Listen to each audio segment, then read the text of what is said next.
So when you think of Australia, what often comes to mind? Maybe a vibrant, relatively young nation, recent colonial past. That's the common picture, yeah. But what if that familiar image completely obscures a much, much deeper truth? Something embedded right in the DNA of its first peoples. Today, we're diving deep into a story that kind of rewrites our understanding of human history. Because Australia, well, through the genes of its Aboriginal population, might just hold the oldest continuous human story on Earth. It's a huge claim, but the evidence is compelling. And we're not talking about just a few thousand years here. We mean an unbroken genetic presence spanning over 50,000 years. It's just astonishing. We need to unravel what that really means. It truly is. And that remarkable continuity, that's precisely why this is such a critical deep dive.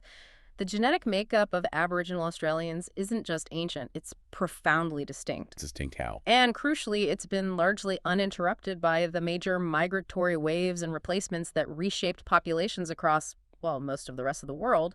This unique genetic signature offers one of the greatest keys we have to understanding the entire narrative of human migration. You know, how our species first ventured out of Africa and populated the globe. Right. So today, we're going to journey back in time. We'll trace this ancient lineage, explore its surprising connections to other early human groups. Like the Denisovans. I read something about that. Exactly. We'll get into that. And understand its pivotal role in mapping our global dispersal, maybe challenge some long-held myths, and even touch on its significant, though often overlooked, modern-day relevance for medicine. Prepare to have your understanding of humanity's epic journey, well, profoundly expanded. Okay, let's unpack this incredible genetic journey.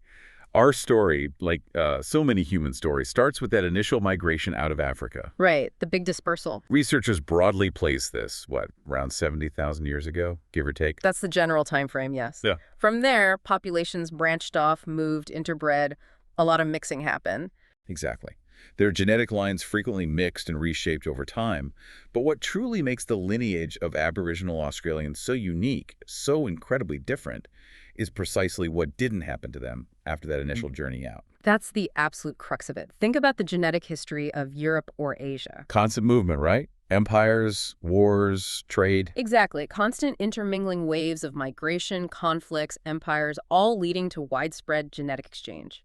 But for tens of thousands of years, Aboriginal Australians remained largely isolated. Largely isolated. For how long are we talking? Tens of thousands of years. This profound, extended isolation is almost unparalleled in human history. Genetic studies have definitively traced specific Aboriginal mitochondrial DNA, that's the mtDNA lineages that diverged from all other known human populations over 50,000 years ago. Over 50,000. So that means... It doesn't just mean they're old, it means they represent the oldest unbroken genetic lineage outside of Africa, period. Wow, like a direct line back. It's like having an original, almost untouched blueprint from those very first human dispersals. It gives us this unblemished window into that initial phase of humanity's global journey, largely undisturbed by later events that completely reshaped other populations. So, oldest unbroken lineage, Yeah. arriving over 50,000 years ago. What evidence suggests they really mastered open ocean migration? Maybe even intentionally. Because you're talking long before proper boats or maps existed anywhere else. It's frankly astonishing. It really makes you try to visualize that journey. Well, the evidence comes from several angles. First, just the time frame itself. Reaching Australia required crossing significant stretches of open water. Even when sea levels were lower. Yes, even when sea levels were lower and you had the single landmass of Sahul, Australia and New Guinea connected, there were still major water gaps to cross, intentionally. Okay. And genetic markers confirm their presence well over 50,000 years ago. Second, you have archaeological sites. Majid Babi Rock Shelter, for instance. Right, I've heard of that one. They've unearthed tools, artifacts dating back 65,000 years. That pushes the timeline even further back. 65,000. So this wasn't just accidental drifting on a log. Highly unlikely. It implies a degree of ingenuity, navigation skills, perhaps even boat-building technology that predates what we see elsewhere by, well, tens of millennia. They really were humanity's first great mariners pushing into the absolute unknown. Okay, here's where the story gets even more layered. And you mentioned it earlier, possibly a bit controversial for some. Yeah. While many people, say in Europe, talk about their Neanderthal ancestry, maybe 1% to 2% on average. That's pretty well established now. There's a different and maybe far more pronounced story happening in Australia involving another ancient human species altogether. Right. You hinted it's controversial. Mm. What are the debates around this? Wait, we're talking about the Denisovans. Now, these were a mysterious, now extinct human relative. We know them mostly from just a few fossil fragments found way up in Siberia. Just tiny fragments, right? A finger bone. Exactly, but primarily recognized through their distinct genetic signature extracted from those fragments. The controversy, if you can call it that, is partly because the discovery of their widespread genetic legacy, especially so strongly in Oceania, is relatively recent. And it really shifted our understanding of how different human groups interacted back then. So what's the finding? What's really striking is the data. Geneticists estimate that some Aboriginal Australians carry up to 5, maybe even 6% Denisovan DNA. 5 to 6%. That's huge compared to the Neanderthal percentage elsewhere. It's significantly higher than almost any other group found globally, much higher than their Neanderthal contribution in other populations. This suggests a very deep and probably quite early interbreeding event. Where would that have happened? Possibly even before these early modern humans reached the Australian continent itself, maybe somewhere in Southeast Asia as they migrated through. And this level of Denisovan ancestry, it really challenges those simpler linear models of human migration. It shows a much more complex picture, a tapestry of interactions between various archaic human species and modern humans. And does this Denisovan DNA actually do anything? Or is it just, an echo? That's the really exciting part researchers are exploring now. This isn't just some academic curiosity. The thinking is that this significant Denisovan legacy may have contributed crucial genetic toolkits. Toolkits, like adaptations. Exactly. Adaptations providing advantages for surviving in new, challenging environments. We could be talking about unique physical traits, perhaps enhanced heat regulation, maybe distinct skin pigmentation, even specific immune responses tailored to local pathogens. So genes that could have helped them thrive. Precisely. Imagine having genes that helped you deal with tropical climates or offered protection from diseases you'd never encountered before.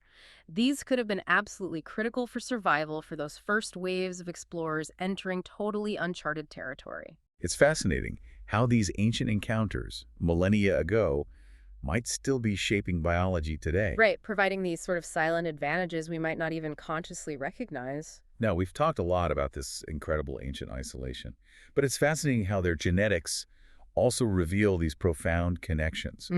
Because Aboriginal Australians aren't just this deep genetic time capsule.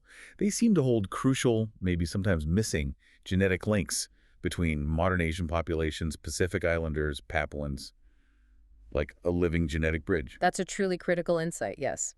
While Australia became geographically and then politically isolated much later, genetically it was deeply interconnected in the ancient past.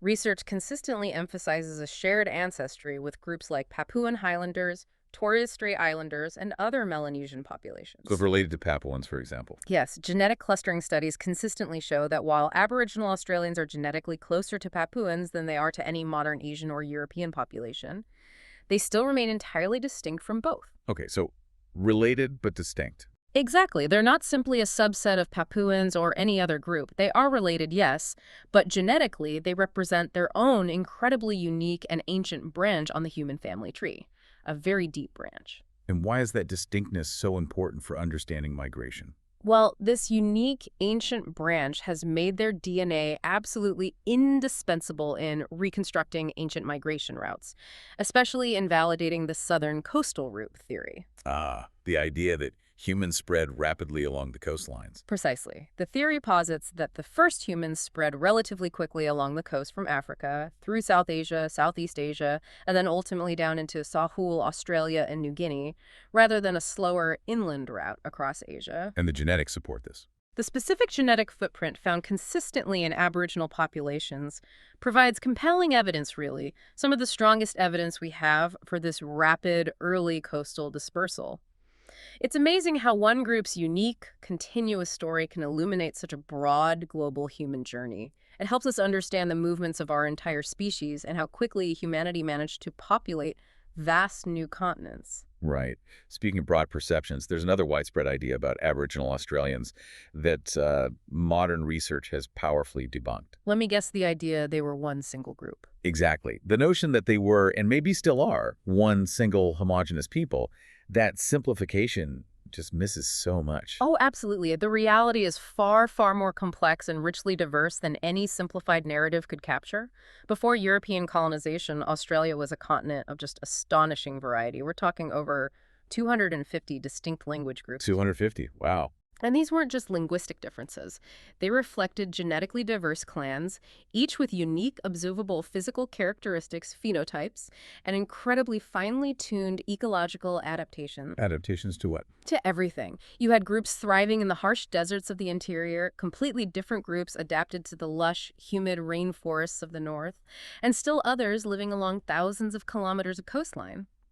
Each developed unique ways of life, distinct cultural practices, and, significantly for our discussion, unique genetic signatures tailored very specifically to their local environments. So evolution happening on a more local scale within Australia. Yes, we see clear examples of what scientists call micro-evolutionary changes within different regions.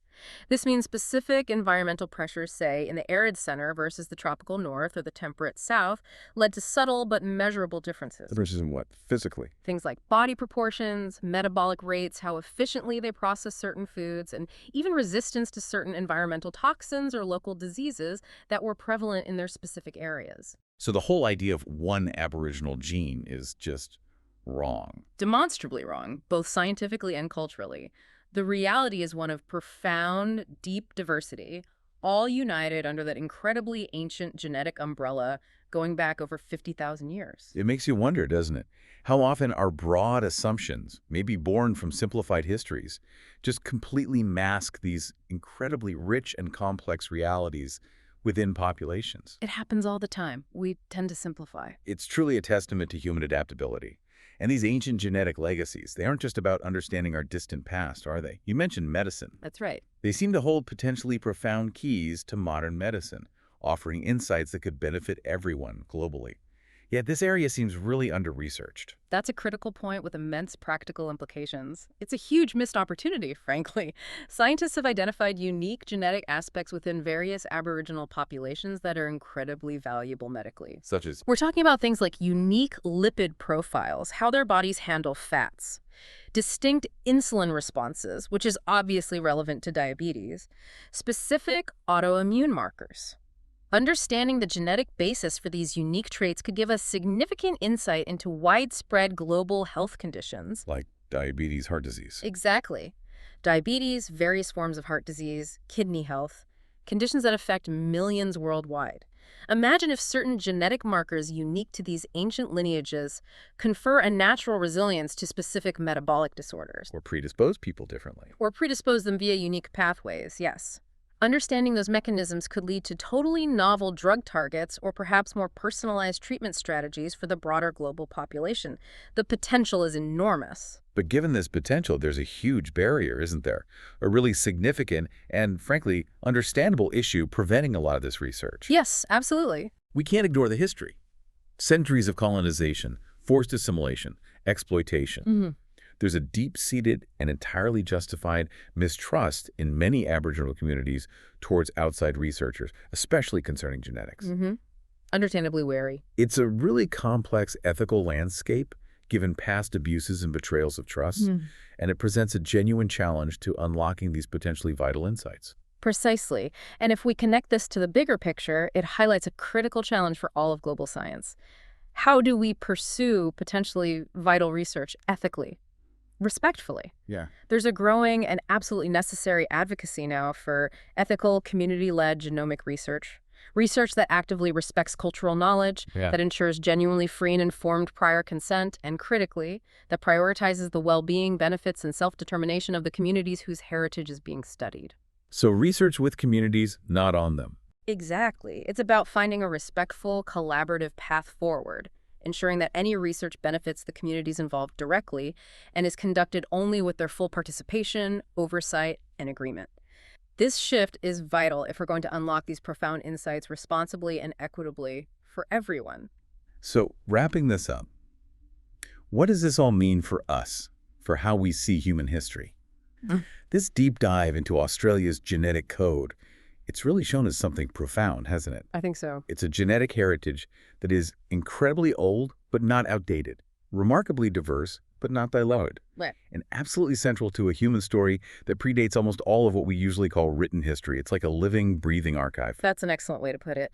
The genes of Aboriginal Australians don't just tell a story, they carry the actual echo of humanity's first audacious contact with the truly unknown, of incredible feats of navigation across ancient oceans we can barely imagine, and of unparalleled resilience across tens upon tens of millennia. Think about it, they endured through dramatic ice ages, landscape-altering fires, monumental floods, And, of course, colonization. and the profound traumatic impacts of colonization. While many parts of the world talk about ancient civilizations through ruins or texts or archaeology, Australia's genetic code is an ancient civilization. It's a continuous living testament to human endurance, adaptation, and the incredible journey our species has undertaken. It really makes you reconsider our whole collective human journey and what ancient truly means. It leaves us with a pretty provocative thought, doesn't it? Which is, Well, if these living genetic archives are so invaluable, holding keys to both our deep past and potentially our future health and survival, what profound responsibilities do we as humanity have to safeguard them and to learn from them respectfully? that's the crucial question. Not just for the sake of scientific advancement, but for truly understanding our shared origins, respecting these incredibly deep legacies, and maybe building a more interconnected, equitable future based on that understanding. It's a conversation that definitely needs to continue long after this deep dive ends.